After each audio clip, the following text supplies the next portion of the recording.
Today's video is going to address the frequently asked question, how much earnest money should I get? The answer to that question comes when we know what earnest money is and what it is not. Earnest money is not the consideration for the contract. The binding obligation to buy in exchange for the binding obligation to sell is the consideration making the contract binding. With regards to the earnest money, the contract clearly states if buyer fails to deposit the earnest money as required by this contract, buyer will be in default. That means there is a contract with or without the earnest money. Then what is earnest money? Earnest money is one of the remedies a seller is entitled to when a buyer defaults under the contract. So, earnest money shows a good faith intention for the buyer to perform when buyer deposits an amount that compensates the seller for damages he may incur if buyer fails to perform. In legal terms, earnest money is the measure of liquidated damages or predetermined amount of damages a seller will incur.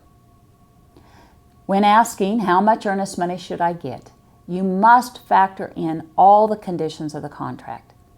Sales price is a factor, yes, but so is closing date and other contingencies under the contract. For example, how much earnest money is enough on a contract with a $500,000 sales price, it's all cash, and there are no contingencies, and closing is in 3 days? How much damage has a seller incurred if the buyer fails to show in 3 days? Now take that same contract, but change the conditions.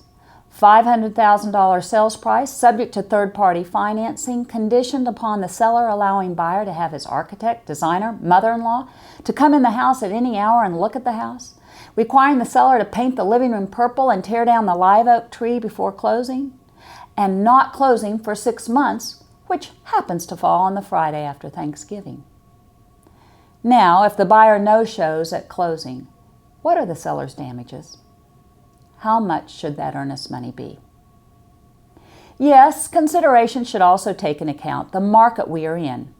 In a seller's market, the earnest money should be higher than in other markets, but not necessarily for the reason you think. The consideration should be, is the seller damaged more when he takes his house off the market during the spring market, and buyer's potential to default would make the seller miss that market window?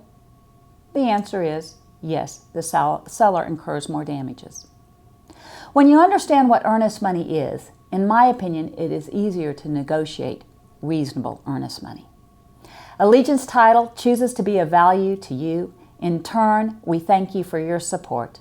We are your resource for results.